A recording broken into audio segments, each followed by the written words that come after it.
daring Bapak Abdul Ghafar Karim. Abdul Ghafar, beliau merupakan dosen Visipol Universitas Gadjah Mada, ahli di bidang kepemiluan dan aktivis yang progresif. Sudah hadir bersama kita dan nanti bisa dibuka untuk sesi tanya jawab.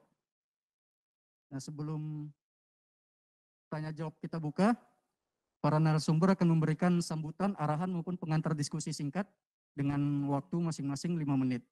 Kepada Bapak Amir, kepada Ibu Endang, kami persilahkan.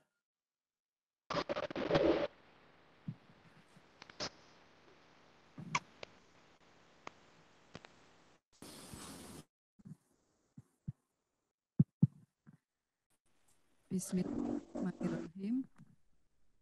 Assalamualaikum warahmatullahi wabarakatuh. Yang saya hormati Bapak narasumber yang hadir pada siang hari ini dan juga moderator. Kemudian juga yang saya hormati para peserta diskusi dari SKPP yang siang hari ini alhamdulillah bisa bertemu, bersilaturahmi dan bertolabul ilmi dalam forum pertama kalinya melakukan diskusi setelah mengikuti serangkaian atau mempelajari serangkaian bahan-bahan yang telah disampaikan sebelumnya. Khusus kepada para peserta, mari kita manfaatkan bersama forum ini untuk menyampaikan apa saja yang masih menjadi pertanyaan atau mungkin ganjalan setelah menerima materi. Kemudian juga bisa jadi setelah para peserta melihat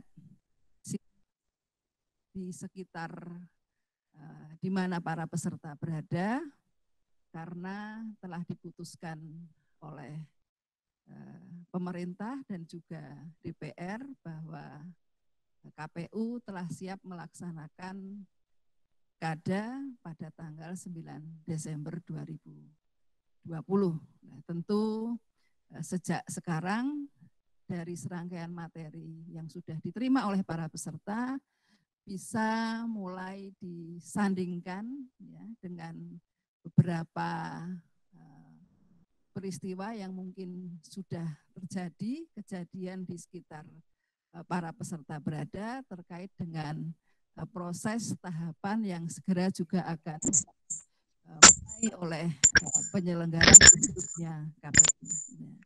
Itu yang namanya belajar juga senantiasa berlangsung di laboratoriumnya, yaitu di tengah-tengah masyarakat, khususnya di sekitar di mana peserta berada. Itu pengantar yang bisa saya sampaikan. Mudah-mudahan diskusi pada siang hari ini bisa berjalan dengan lancar dan memberi manfaat bagi kita semua. Terima kasih. Assalamualaikum warahmatullahi wabarakatuh. Terima kasih kepada Ibu Endang. Dan selanjutnya sambutan dari Bapak Abdul Ghafar. Pada operator tolong dibantu dia aktifkan.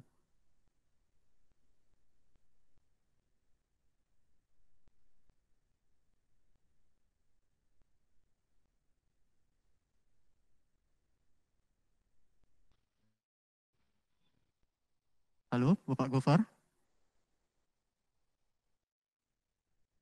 Tes, apakah suara saya kedengaran? Kedengaran, Pak. Baik, silakan. Baik, terima kasih. Mohon maaf saya tidak pakai video biar jaringannya lebih mudah. Assalamualaikum warahmatullahi wabarakatuh. Bapak Ibu sekalian, Bu Endang, Pak Amir, dan rekan-rekan semua yang sangat saya hormati. Pertama, saya kira ini mumpung masih awal Syawal, saya ingin menyampaikan selamat Idul Fitri dan mohon maaf lahir batin belum sempat bertemu dengan Bapak Ibu semua untuk bersilaturahmi langsung, dan juga rekan-rekan semua peserta diskusi. Dalam kesempatan singkat ini saya ingin menggarisbawahi satu prinsip dasar yang bisa menjadi landasan filosofi tentang bagaimana kita, seluruh masyarakat ini, melakukan pengawasan secara partisipatif, secara aktif dalam proses berpemilu.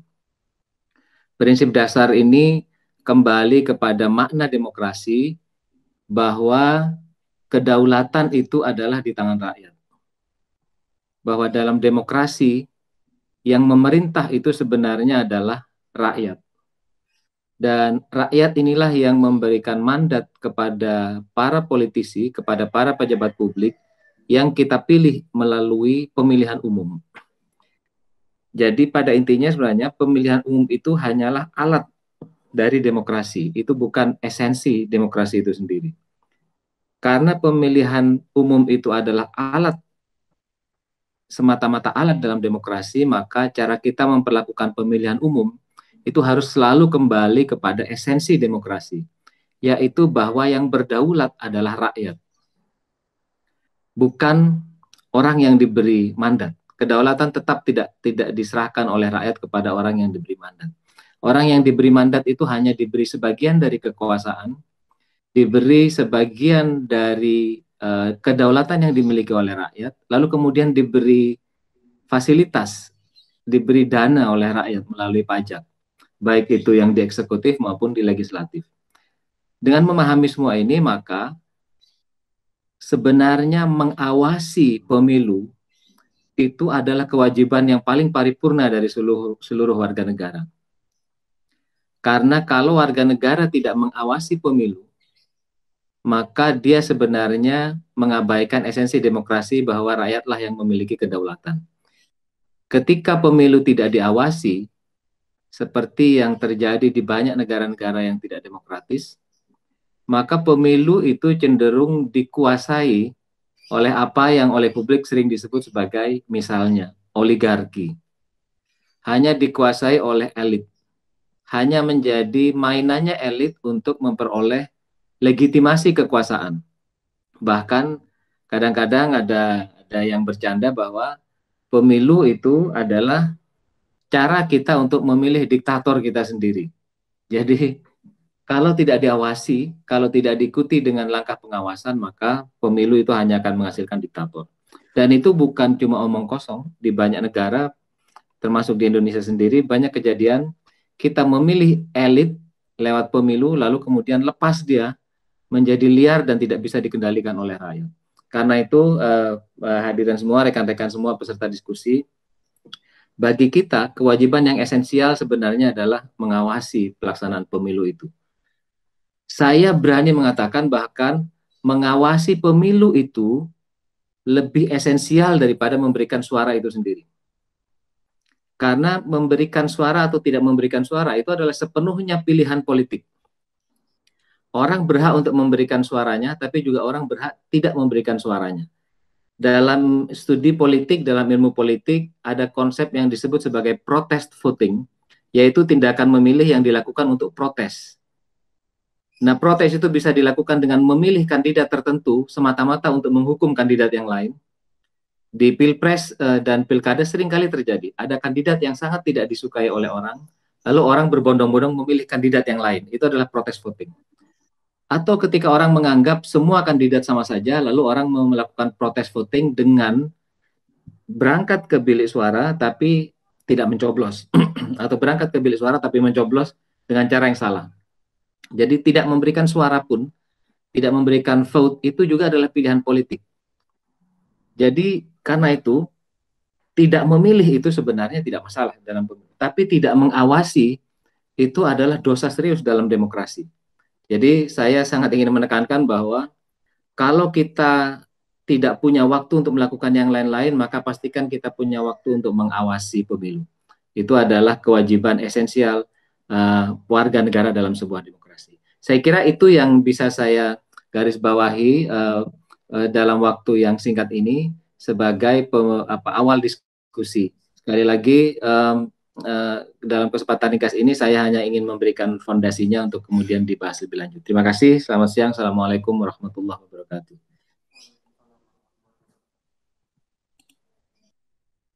Terima kasih Bapak Abdul Ghaffar Karim atas pantikan diskusinya. Berikutnya pantikan diskusi dari Bapak Amir Nasruddin. Kami persilakan. Salam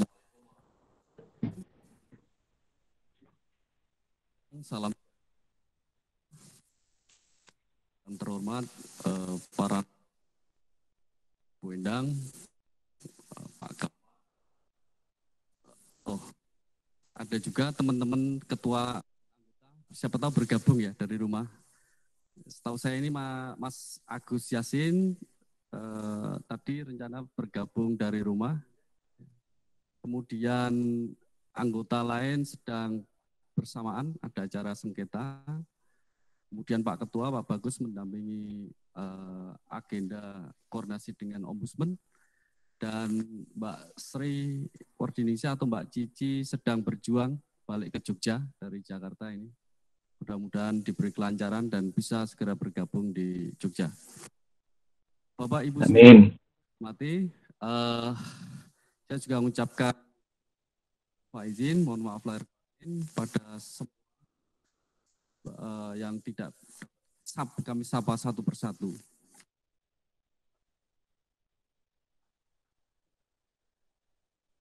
Dan terima kasih yang sebesar-besarnya kepada semua peserta PP daring yang ini masih mau ya bergabung. Karena memang SKPP daring ini panggilan jiwa. Tadi disebutkan oleh Pak Ghaffar bahwa partisipasi ini menjadi esensi demokrasi. Maka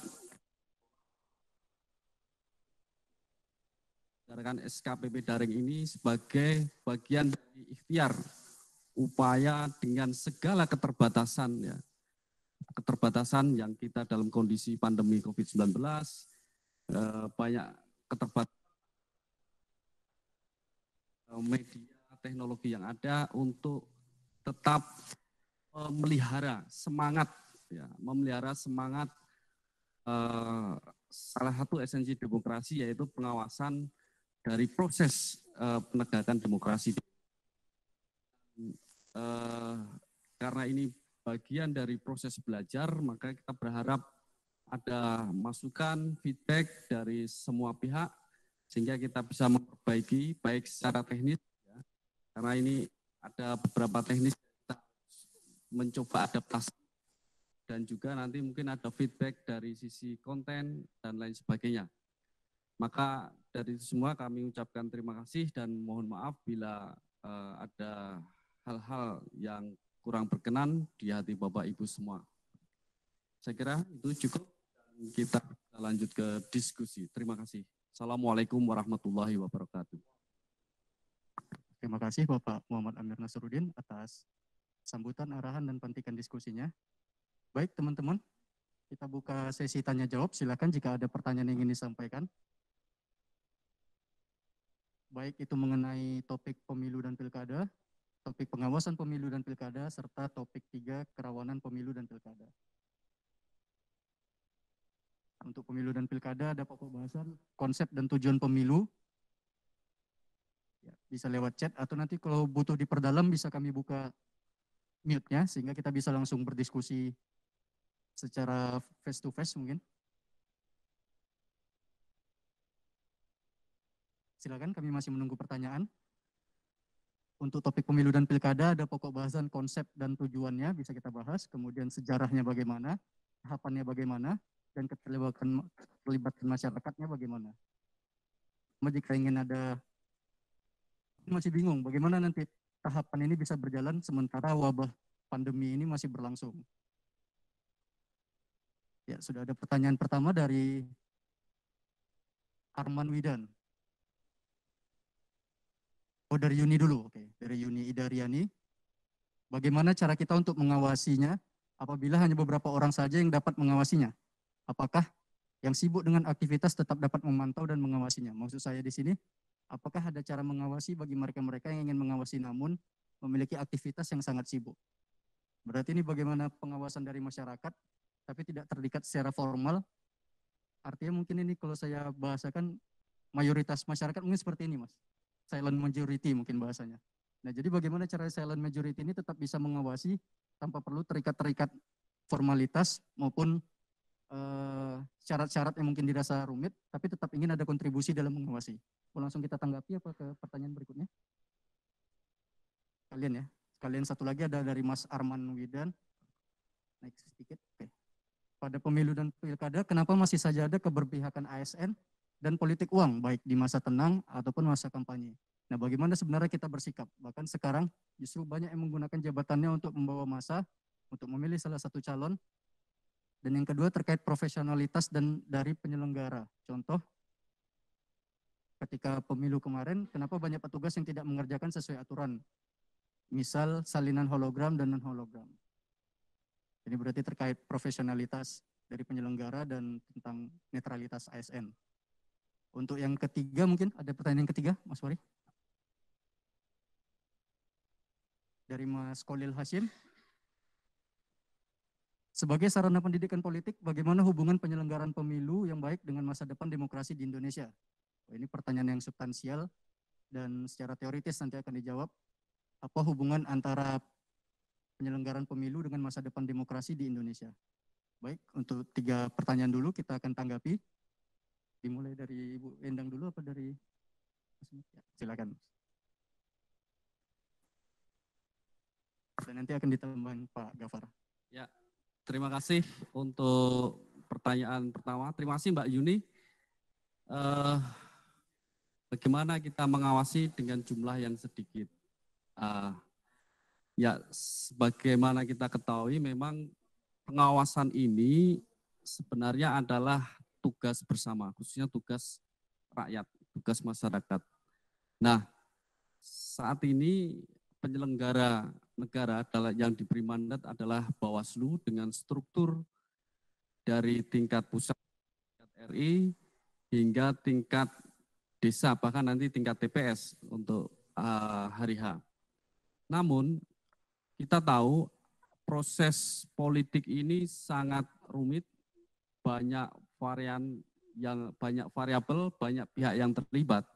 Tentu dengan SDM yang tersedia tidak imbang, tentu tidak apple to apple dengan apa yang harus diawasi. Sehingga disinilah kita perlu dan mungkin kewajiban kita, bukan mungkin lagi, sudah menjadi kewajiban Bawaslu khususnya untuk melibatkan masyarakat seluas-luasnya ikut berpartisipasi dalam mengawasi proses-proses pemilu maupun pilkada. Nah, beberapa yang coba sudah diusahakan, diantaranya kita ada forum warga, ya, kemudian ada KKN tematik, kemudian juga ada gerakan sejuta relawan, termasuk SKPP daring ini, ya, dan juga sekolah kader partisipatif. Nah, ini upaya-upaya dalam rangka untuk merangkul ya dan membangun jaringan mitra pengawas di berbagai penjuru. Nah, dan selain itu Bawaslu juga menyediakan fasilitasi untuk memudahkan pengawas melaporkan dengan ada aplikasi GoWaslu. GoWaslu, walaupun ini masih dalam tahap pengembangan. Jadi aplikasi GoWaslu ini sebagai upaya untuk memudahkan masyarakat melaporkan melalui teknologi informasi yang ada. Ya. Mohon maaf nih kan. Dengan GoWaslu ini mendownload aplikasi GoWaslu, kemudian di situ ada fitur-fitur yang diisi di mana melihat ada gejala atau informasi awal bentuk pelanggaran atau apapun yang dianggap masyarakat sebagai bentuk pelanggaran terhadap proses pemilu atau pilkada bisa ditulis. Ya. Dan nanti akan terlihat lokasi di mana dari aplikasi itu akan diteruskan oleh pengawas terdekat. Dan dari pengawas terdekat akan menelusuri lebih jauh. Nah, ini aplikasi ini pilkada 2 tahun yang lalu sudah diuji coba walaupun ada beberapa kelemahan, tapi sekarang sedang dievaluasi dan akan dikembangkan bagaimana aplikasi ini lebih mudah dan masyarakat juga lebih nyaman untuk menggunakan. Itu yang pertanyaan pertama ya. Dan mudah-mudahan Bawaslu ini segera versi terbaru bisa segera kita nikmati untuk bisa kita gunakan bersama untuk melakukan pengawasan secara digital. Kemudian pertanyaan kedua netralitas ASN dan ya, profesional penyelenggara. Ya, netralitas ASN ini menjadi salah satu problem ya, dan salah satu kalau di Bawaslu ini ada indeks kerawanan pemilu dan variabel netralitas ini menjadi salah satu concern karena dari netralitas inilah fairness, fair play, sebuah proses demokrasi akan tercederai atau tidak. Karena biasanya ya netralitas ini akan nampak lebih masif bila ada incumbent petahana. Nah, bagaimana untuk mencegah ini? Tentu sudah ada undang-undang yang mengatur. Ya. Dan ASN pun sudah diawasi, ya, kalau dalam proses pilkada diawasi Bawaslu, di sana juga ada komisi aparatur sipil negara, ya, yang mana ini yang mengawasi dari sisi etik, dan juga sebenarnya di internal ASN ada pengawas internal. Sebenarnya sudah banyak pihak-pihak yang mengawasi, tapi masih saja ada ASN yang bertaruh profesionalismenya di medan politik. Nah, tentu kalau Bawaslu selama ada laporan, temuan dengan disertai bukti-bukti atau saksi yang kuat akan diproses ya sesuai undang-undang yang berlaku. Nah, sebenarnya yang kita butuhkan selain dari proses penegakan hukum adalah sanksi sosial. Nah, ini perlu kita bangun sanksi sosial untuk ASN. Nah, sanksi sosial ini tentu melibatkan masyarakat. Bagaimana membangun sanksi sosial, membangun rasa malu bagi ASN kalau dia tidak netral. Nah, mengembangkan sanksi sosial inilah yang perlu kita semai di lingkungan kita. Nah, sehingga ada selain penegakan hukum, ya juga ada gerakan untuk sanksi sosial. Itu. Kemudian yang ketiga, profesionalitas penyelenggara mungkin bisa dijelaskan Ibu Endang selaku mantan DKPP RI dan TPD, bagaimana menjaga profesionalitas penyelenggara. Terima kasih. Ternyata setelah melihat pertanyaan-pertanyaan yang disampaikan oleh peserta, tampak kalau peserta juga sudah belajar dengan baik ya, karena tidak mudah juga untuk merumuskan pertanyaan seperti yang sudah disampaikan oleh peserta siang hari ini. Nah, terkait dengan profesionalitas penyelenggara pemilu, ya, itu adalah terikat pada sumpah dan janji, juga asas-asas sebagai penyelenggara pemilu. Ditambah juga nanti di dalam peraturan-peraturan, baik itu peraturan Bawaslu, ya, dan juga karena penyelenggara juga ada KPU, itu semua diatur lebih rinci lagi di dalam peraturan-peraturan mereka. Nah, di situ teman-teman juga bisa mengetahui apa saja yang menjadi tugas, kemudian juga kewajiban dan kewenangan penyelenggara pemilu. Nah, jika manakala di suatu tahapan atau suatu proses pilkada itu berlangsung, penyelenggara tidak melaksanakan dengan baik apa yang sudah menjadi tupoksinya, tentu itu bisa menjadi salah satu alasan mereka melakukan apa yang dinamakan tidak bekerja secara profesional. Ada beberapa patokan yang sudah disampaikan juga di dalam peraturan-peraturan tersebut, dan ini juga menjadi bagian yang harus diawasi selain proses-proses ataupun tahapan pilkada tadi. Mengapa? Karena keberhasilan penyelenggaraan seluruh rangkaian tahapan pilkada juga ada peran serta dari penyelenggara pemilu yang bekerja secara profesional. Nah, di situ nanti para peserta yang sudah belajar ilmu pengawasan juga bisa menyampaikannya kepada masyarakat awam.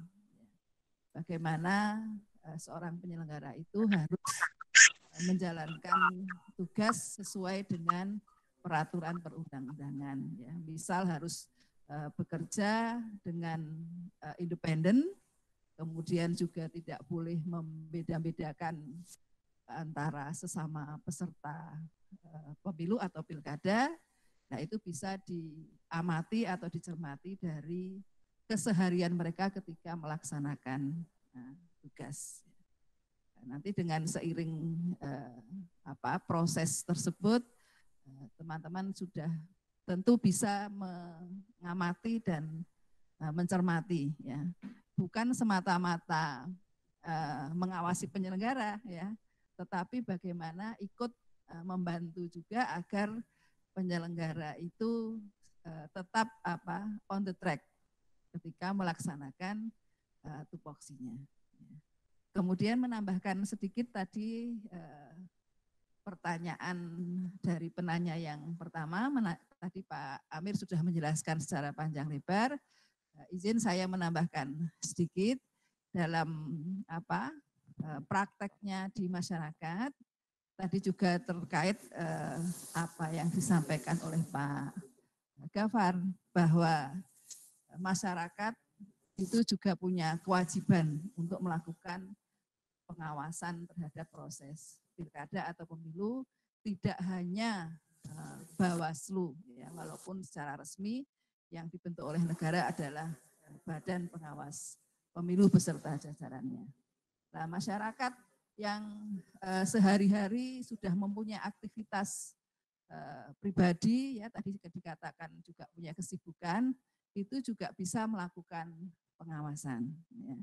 Jadi ketika mereka sudah mengetahui bagaimana atau apa saja tahapan yang benar, nah ketika dalam keseharian itu melihat ada kejanggalan atau keganjilan, ya, misalnya di masa pandemi ini, ya, seharusnya para peserta atau nanti jika sudah ada calon, ya, bahkan mungkin tahapan bakal pasangan calon, ya, itu kan sangat rentan untuk bisa menyalahgunakan bantuan yang diberikan masa pandemi ini dikaitkan dengan tahapan pilkada. Dalam kondisi sibuk itu juga bisa dilakukan ketika masyarakat itu melakukan aktivitas sehari-hari. Oh, ternyata di sekitar saya, di sekitar tempat tinggal saya, atau ketika saya berjalan menuju ke tempat kerja saya, kok ada baliho-baliho, mungkin ada aktivitas-aktivitas tidak sesuai. Nah, itu bisa dilakukan upaya-upaya pencegahan. Caranya bagaimana? Tentu tadi masyarakat bisa menyampaikan info yang diterima kepada pengawas pemilu yang terdekat. Dengan demikian, ketika ada info sebagai info dini, begitu nanti pengawas pemilu bisa mengambil langkah-langkah sebagai upaya pencegahan agar peristiwa atau kejadian yang diduga akan ada timbul pelanggaran itu bisa tidak terjadi. Jadi jangan khawatir, masyarakat yang sibuk sekalipun itu bisa menyempatkan untuk melakukan pengawasan terkait proses atau tahapan pilkada yang ada di sekitar dirinya berada. Tidak ada alasan untuk tidak bisa melakukan pengawasan. Demikian, Mas Moderator. Terima kasih pada Ibu Endang. Kemudian untuk pertanyaan ketiga, hubungan antara penyelenggaraan pemilu yang berhasil dengan masa depan demokrasi di Indonesia. Kami mohon untuk Bapak Abdul Ghaffar Karim dapat menanggapi pertanyaan tersebut.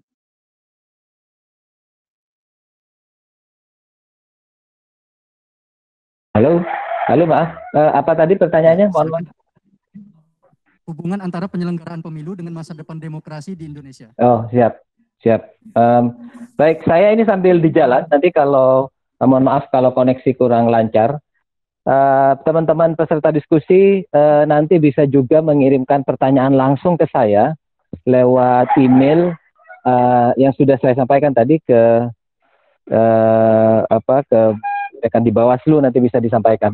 Tapi pada intinya begini, pengawasan dan demokrasi itu menentukan, pengawasan atas pelaksanaan demokrasi hari ini itu menentukan masa depan demokrasi kita di masa depan. Dan mengawasi itu adalah kewajiban seluruh rakyat.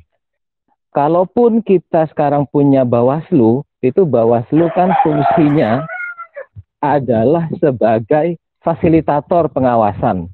Karena kalau mau diserahkan ke Bawaslu semua, itu tentu saja tidak memungkinkan dari segi kinerja dan juga tidak bagus bagi pendidikan demokrasi. Jadi yang harus kita ingat bahwa kalau kita tidak mengawasi hari ini, maka demokrasi kita akan suram di masa depan. Intinya begini, saya rasa ya, buat para peserta diskusi semua, para pelanggar aturan, pelanggar etika pemilu, itu harusnya sungkan untuk melakukannya. Mereka yang seharusnya pekewuh.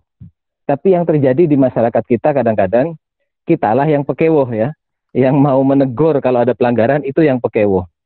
Ini harus kita balik agar sebenarnya yang pekewuh, yang seharusnya pekewuh itu ya yang mau melakukan pelanggaran, jangan kita. Karena itu kita harus punya nyali betul-betul untuk mengawasi. Yang terjadi di masyarakat itu, kalau pelanggaran dilakukan oleh orang dekat, orang yang punya otoritas, itu kan kita sungkan mau ngapa-ngapain. Ini harus diubah. Mentalitas seperti ini harus diubah. Karena demokrasi itu memang harus dimulai dari mental dulu. Jadi mental kita adalah mental mengawasi, itu akan membuat masa depan demokrasi kita menjadi lebih cerah. Bawaslu itu sekali lagi harus kita perlakukan sebagai fasilitator pengawasan, bukan satu-satunya pengawas pemilu. Nanti pengawas pemilu itu adalah kewajiban seluruh elemen civil society. Saya kira itu yang ingin saya tekankan.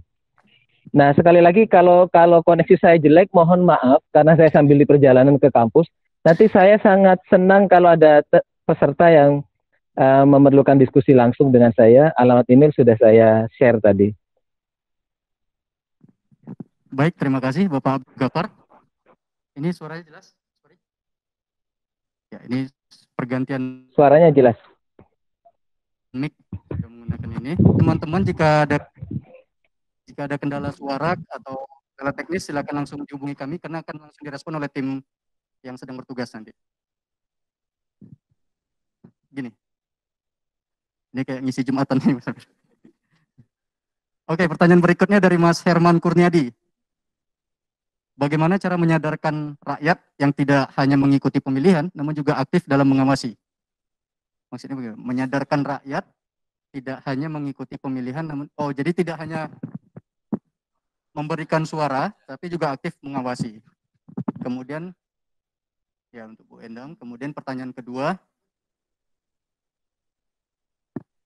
Andika Mukti, bagaimana keberpihakan ASN dalam kampanye dan tindakan tegasnya, sedangkan ASN itu terkadang persuasif sekali. Selain itu politik uang seperti sudah biasa di kalangan masyarakat. Uang sebagai pengenalan caleg tersebut. Pertanyaannya kenapa ada pernyataan golput tidak masuk? Ada beberapa pertanyaan ini, tapi untuk netralitas ASN mungkin tadi sudah dibahas. Jadi untuk pertanyaan ini mungkin saya ambil poinnya tentang politik uang. Kemudian Aska Abdi, apa yang sudah disiapkan Bawaslu dalam mengawasi pilkada di tengah pandemi Dan walaupun di DIY memang tidak ada pilgub. Ya, mungkin ini secara general Bawaslu se-DIY. Sudah ada 3 pertanyaan, silakan untuk ditanggapi pada narasumber. Bu Endang dulu. Terima kasih. Ternyata ada juga yang menyampaikan pertanyaan khusus ya, ini ditujukan disebutkan nama ya. Saya memberikan apresiasi ya kepada Mbak atau Mas ini yang menanyakan, ini sudah pada tataran praktek ya, bahwa peran masyarakat itu tidak hanya sekedar memilih ya. Memang ketika hari H itu masyarakat yang hadir di TPS itu menunjukkan warga negara yang baik ya. Dia walaupun sifatnya tidak wajib, tapi sudah melaksanakan apa yang menjadi haknya, memberikan pilihan. Nah, bagaimana peran serta? Apakah hanya sekedar menyampaikan suara atau ada yang lain? Nah, ini perlu disampaikan di forum ini bahwa masyarakat itu perannya sangat luas ya, tidak hanya ketika hadir di hari H saja, tapi bisa sebelumnya ya. Sebelum hari H itu hadir di TPS, tapi pada tahapan-tahapan sebelumnya itu masyarakat juga bisa berperan aktif ya. Misal ketika pada saat mulai dilakukan pengecekan atau virtualisasi DPT ya. Nah, melihat dirinya sendiri, apakah saya sebagai salah satu anggota atau warga masyarakat yang mempunyai hak pilih sudah terdaftar atau belum nama saya. Nah, ketika belum terdaftar, tentu sebagai warga negara yang tadi baik dan punya etikat untuk melakukan pengawasan, bisa melakukan datang ya, mengatakan bahwa nama saya belum tercantum. Nah, itu adalah peran serta yang sangat baik dari masyarakat, bahwa yang seharusnya mempunyai hak ya harus terdaftar di dalam DPT. Kemudian lagi pada tahapan berikutnya, karena kita ketahui bersama bahwa ada beberapa tahapan sebelum hari H, misalnya ketika masa kampanye ya, tentu nanti pada saat masa pandemi ini model kampanye tidak seperti pada lazimnya kalau tidak pandemi. Ada beberapa protokol kesehatan yang harus juga diperhatikan oleh penyelenggara.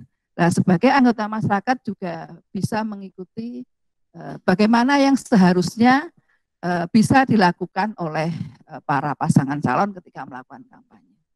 Dan ketika ada pasangan calon atau mungkin timnya yang melaksanakan kampanye tidak sesuai dengan aturan, nah tentu sebagai anggota masyarakat yang mungkin mengetahui atau mungkin mengikuti langsung dan tahu persis apa pelanggaran yang dilakukan, nah itu bisa aktif nanti melaporkan kepada pengawas pemilu yang terdekat.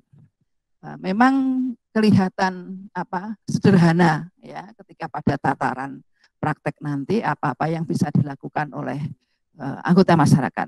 Tetapi ketika hal ini dilaksanakan oleh masyarakat, berani melaporkan apa yang dilihatnya di sekitarnya, itu merupakan suatu bentuk peran serta dari masyarakat bagaimana agar proses pilkada ini sesuai dengan demokrasi, tidak mencederai apa yang sudah digariskan oleh peraturan perundang-undangan. Nah, dengan demikian tidak sedikit ya, ada beberapa hal lagi nanti bisa dilakukan oleh masyarakat.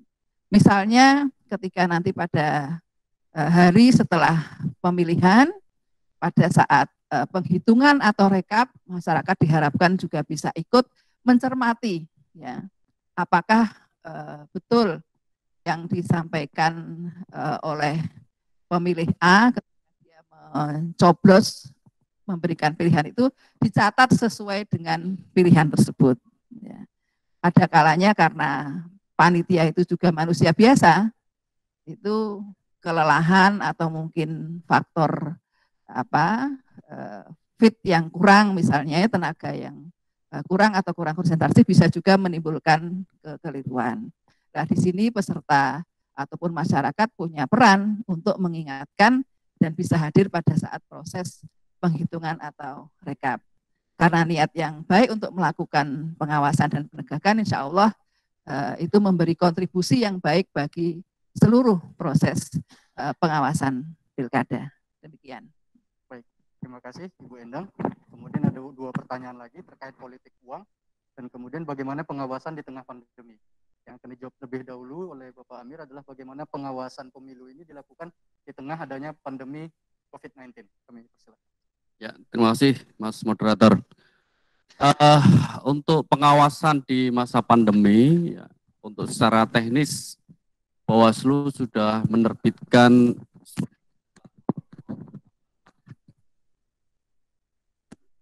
standar atau protokol yang dikeluarkan oleh pemerintah RI, dalam hal ini Satgas COVID-19.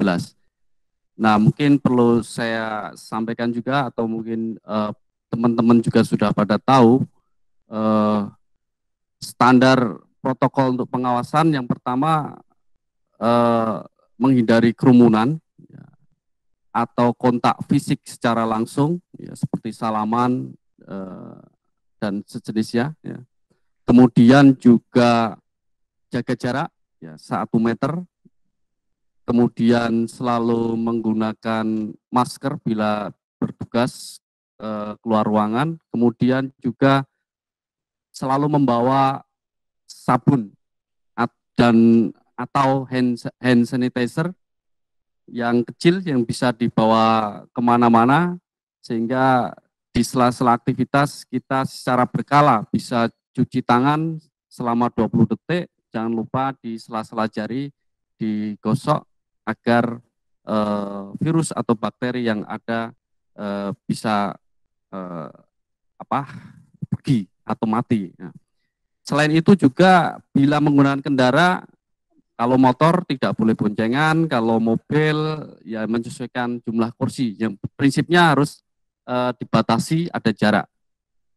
Nah, kalau ada gejala batuk, pilek, demam, suhu tinggi, bahkan mungkin sesak, nah itu harus segera melapor pada pejabat berwenang. Ini secara teknis. Dan bila ada pengawas ataupun penyelenggara kok tidak menggunakan protokol, maka Bapak Ibu bisa melaporkan.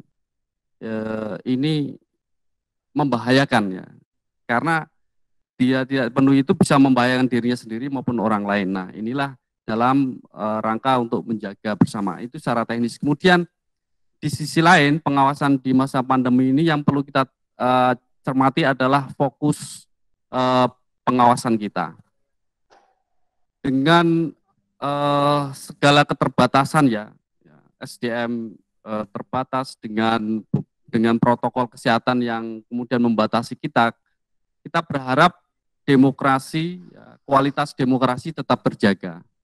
Nah, disinilah perlu mengajak peran masyarakat untuk menjadi pengawas partisipatif. Ya. Pengawas partisipatif dalam hal ini mengamati apa yang dilakukan oleh bacalon.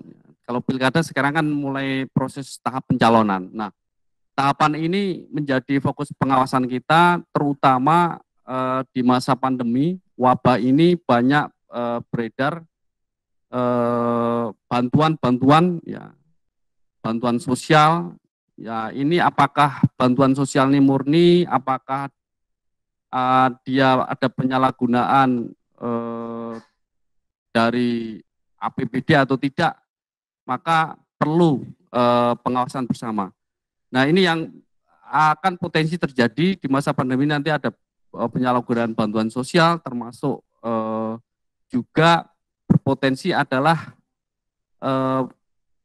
tadi pemberian yang kaitannya nanti dengan politik uang, pemberian fasilitas-fasilitas yang mana fasilitas itu untuk mencukupi kebutuhan di masa pandemi. Nah, Bapak Ibu semua, ada hal yang lebih penting juga yang di tahapan ini adalah nanti ketika pilkada khususnya di 3 kabupaten, Gunung Kidul, Bantul, dan Sleman, adalah masa pemutakhiran data pemilih. Pemutakhiran data pemilih ini nanti ada proses yang namanya coklit, pencocokan dan penelitian atau verifikasi faktual, mencocokkan data pemilih dengan pemilih yang langsung. Kita belum tahu prosedurnya karena PKPU belum yang resmi belum diterbitkan. Kita menunggu prosedur coklitnya, tapi prinsipnya bagaimana data pemilih ini akurat ya dan komprehensif, tentu saja mutakhir sesuai. Jangan sampai orang yang tidak memenuhi syarat, entah itu meninggal atau belum umur atau TNI Polri masuk, atau sebaliknya orang yang sudah memenuhi syarat tapi tidak diikutkan dalam daftar pemilih. Saya kira itu dulu. Terima kasih. Terima kasih Bapak Amir. Untuk pertanyaan terakhir dari siapa ya tadi tentang politik uang akan dijawab oleh Bapak Abdul Ghaffar. Bapak Abdul Ghaffar, apakah masih bergabung? Iya, halo. Ada pertanyaan Suara saya kedengaran ya? Terdengar Pak, terdengar. Iya, politik uang. Ya, saya ingin menggarisbawahi apa yang disampaikan oleh Bu Endang tadi dan juga disyaratkan oleh Pak Amir bahwa kita harus berani, ya berani melaporkan, kata Bu Endang tadi. Ini penting sekali. Ini semangat yang harus ada di kita, bahwa kalau ada pelanggaran kita harus berani melaporkan dan kita harus tahu prosedur melaporkannya. Kita harus lepaskan urusan pekewuh, sungkan gitu ya. Karena yang melanggar nggak sungkan kok kita sungkan gitu. Itu terbalik.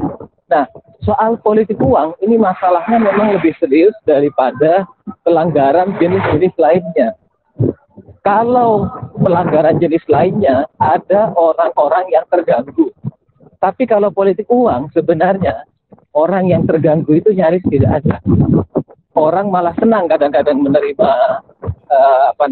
menerima salam tempel dari kandidat. Bahkan diniati nih berapa kandidat yang akan dia target. Nah, ini kemudian kembali kepada mentalitas. Karena itu kita memerlukan pahlawan dalam hal ini rekan-rekan semua. Disinilah titik pentingnya kader pengawas partisipatif yang diinisiasi oleh Bawaslu.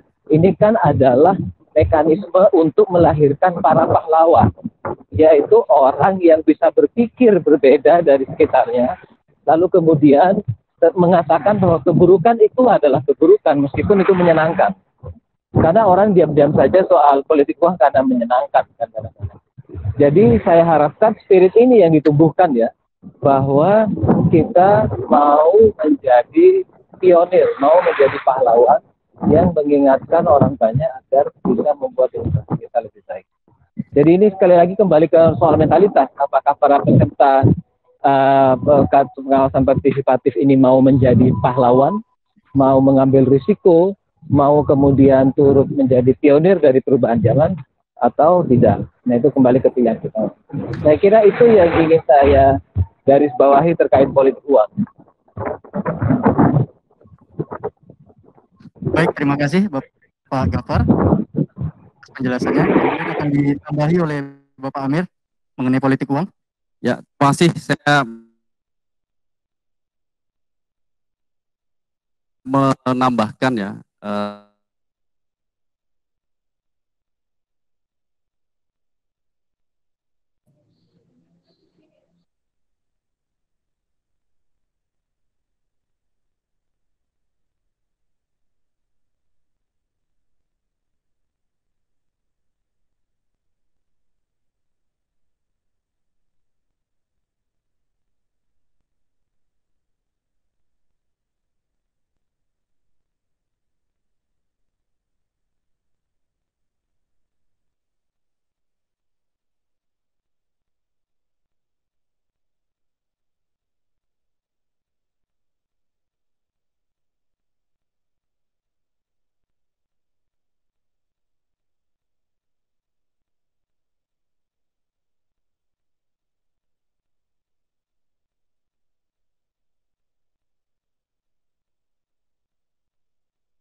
Bawaslu DIY. Halo, mati. Mohon maaf, ini ada problem teknis. Ya, saya ulangi, ada dua step, dua level. Bagaimana kita menyadarkan masyarakat untuk mau menolak politik uang. Nah, level berikutnya bagaimana ada sekelompok masyarakat yang mau melawan politik uang. Nah, dua grid inilah yang akan memperkuat dan menyehatkan demokrasi. Perlu sebuah effort, usaha, ya, semangat. Ini memang sekedar orasi yang selalu dikhotbahkan, tetapi perlu kesadaran dan panggilan jiwa kita untuk bagaimana nasib sebuah bangsa ke depan ini ditentukan oleh proses-proses yang kita jalani. Terima kasih Bapak Amir. Kemudian kita lanjut lagi. Sebelumnya saya jelaskan teman-teman, karena melihat waktu dan kami juga tentu mempertimbangkan bagaimana kuota teman-teman dan bagaimana efektivitas jalannya diskusi ini. Mungkin hanya akan buka satu sesi pertanyaan lagi dengan saya ambil 3 pertanyaan, sehingga kita mungkin genapkan sampai jam 12. Kita genapkan sampai jam 12 siang, tetapi jangan khawatir, segala pertanyaan tetap kami monitor, tetap akan kami jawab, dan mungkin akan kami klasifikasikan jika ada pertanyaan-pertanyaan yang dirasa mirip atau serupa. Akan kami jawab melalui WhatsApp group dan untuk pertemuan-pertemuan berikutnya. Baik, 3 pertanyaan berikutnya akan ditanggapi.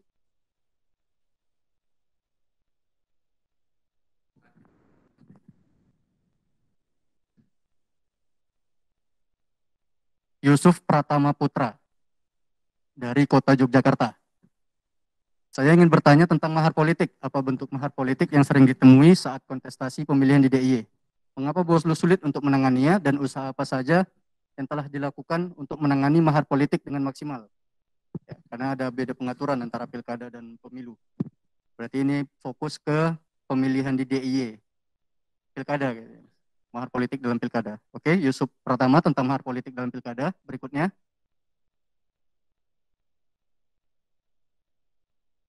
Diarama Tirta Pertiwi dari Sleman. Bagaimana cara efektif untuk mengurangi resiko pelanggaran pada titik rawan?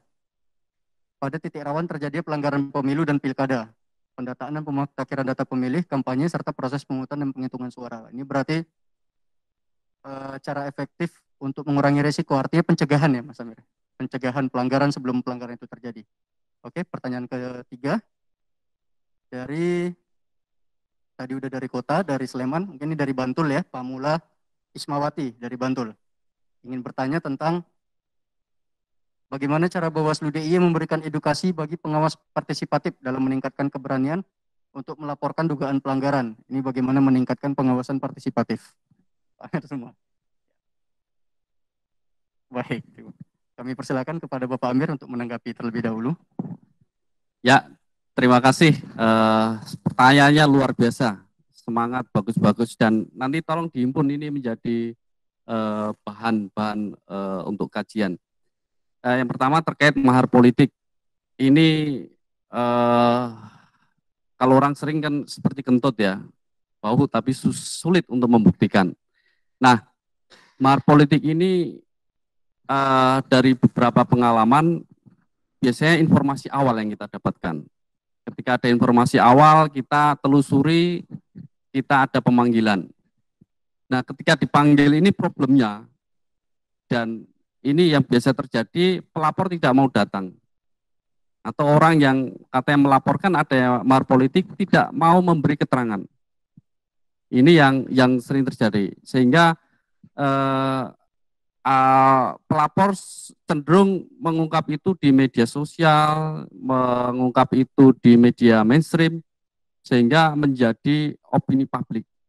Nah, ini menjadi problem kalau dari sisi regulasi. Nah, mahar politik ini rentan terjadi memang pada tahapan proses mau masuk ke pencalonan. Ya seperti di media bisa diungkapkan, orang membeli tiket, membeli perahu dan lain sebagainya. Ya, ketika harus mendapatkan rekomendasi dari partai politik. Nah, sekarang bagaimana kita menghadapi problem mahar politik ini? Kalau dari sisi regulasi tentu ada aturan-aturan yang aturan itu tidak kadang ya tidak cukup bisa menangkap dinamika di lapangan. Nah disinilah perlu kejelian ya, informasi yang lebih jauh dan satu lagi keberanian, ya, keberanian untuk memberi keterangan dan juga menjadi saksi kalau memang peristiwa atau fakta itu terjadi. Nah, mendorong orang untuk berani ini juga pekerjaan kita bersama. Nah, itu terkait mahar politik. Maka kalau ada gejala atau ada informasi awal, maka teman-teman bisa mendampingi orang yang punya informasi terkait mahar politik. Berikutnya apa tadi? Pencegahan ya. Pencegahan tentu di Bawaslu secara rutin tiap tahun merilis indeks kerawanan pemilu, di mana indeks ini merujuk pada informasi-informasi, fakta-fakta di lapangan dari proses pemilu maupun pilkada terakhir, yang di mana informasi itu didapatkan selain dari penyelenggara juga stakeholder pemilu maupun pilkada. Nah, indeks ini untuk membaca, memetakan, ya, dan juga mengantisipasi. Nah, dari indeks ini, karena indeks ini survei, maka kita biasanya, dan ini beberapa kali teruji, IKP ini, khususnya di Sleman juga ini termasuk indeks, ini penanya dari Sleman ya, Sleman itu DIY termasuk yang paling tinggi, disusul Bantul dan Gunung Kidul. Nah, indeks yang cukup tinggi di Sleman ini terkait potensi pelanggaran pada masa kampanye. Ya. Nah, apa potensi yang terjadi di kerawanan pemilu ini? Tentu semua hal, segala hal yang berpotensi untuk menghambat atau mengganggu jalannya proses pemilu maupun pilkada. Nah, semua hal ya yang menghambat itu bisa menjadi kerawanan dalam pemilu maupun pilkada. Nah, strateginya adalah dari data yang ada, dari data IKP tentu kita akan melakukan upaya-upaya pencegahan dengan melakukan koordinasi, komunikasi, ya, para pihak yang dimungkinkan bisa meminimalisasi terjadinya pelanggaran atau kerawanan. Saya kira itu, Mas Aulia, ada lagi? Ya, ini yang ketiga ya, pengawasan partisipatif. Tadi fokus pertanyaan gimana? Ya. Oh ya, memberikan edukasi bagi pengawas partisipatif ya. Edukasi, sosialisasi itu menjadi tugas atau kewajiban setiap lembaga di mana tupoksinya sudah diatur di undang-undang. Nah, Bawaslu tupoksinya itu melakukan pencegahan dan penindakan pelanggaran. Nah, dalam domain pencegahan inilah edukasi itu secara masif, ya, secara terus-menerus dengan berbagai upaya, dengan berbagai cara dilakukan. Tadi sudah saya singgung, ada forum warga, ada pengawas, membentuk pengawas sekolah kader dan sebagainya. Banyak hal ya yang oh ya. Poinnya untuk meningkatkan keberanian untuk melapor. Nah, bagaimana orang berani melapor? Nah, ini soal mental ya. Nah, biasanya kadang orang itu kalau sendirian takut, maka perlu ditemani. Nah, teman-teman bagaimana menggalang banyak kawan untuk bisa nemenin ya. Kalau sendirian takut, maka temenin rame-rame, maka jadi berani. Nah, untuk itu strateginya adalah memperbanyak kawan. yang seide, yang satu pandangan, sehingga semakin banyak, semakin kuat, semakin berani. Saya kira itu salah satu strategi. Maka ini menjadi tugas kita bersama. Saya kira itu Mas Aulia. Baik, terima kasih Bapak Amir Nasruddin. Dan kami beritahukan Pak Gafar telah meninggalkan diskusi ini karena ada kegiatan lainnya di UGM, ada rapat katanya. Jadi kami mohonkan izin kepada beliau, kepada peserta sekalian. Dan untuk mungkin ada tambahan dari Ibu Endang terkait 3 pertanyaan terakhir, sudah cukup? Ya. Baik, dengan demikian teman-teman, terima kasih atas pertanyaannya. Tadi sudah kita tanggapi ada 9 pertanyaan, dan tetapi sekali lagi saya sampaikan, jangan khawatir, seluruh pertanyaan akan kami baca, akan kami monitor, dan kami klasifikasikan terkait pertanyaan-pertanyaan yang serupa, dan akan kami jawab melalui WhatsApp group. Dan kita akan bertemu lagi di diskusi daring berikutnya, nanti akan disampaikan pemberitahuannya melalui WhatsApp group.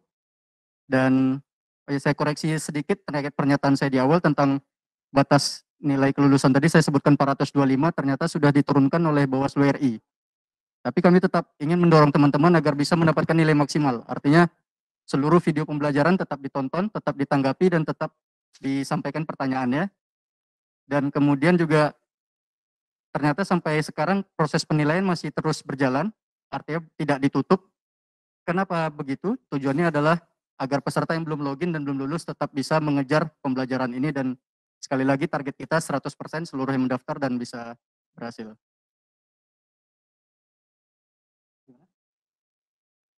Oke. Untuk door prize mungkin nanti akan kami beritahukan teknisnya, siapa yang mendapatkan dan bagaimana cara mengambilnya di grup saja ya, biar ada pertanyaan.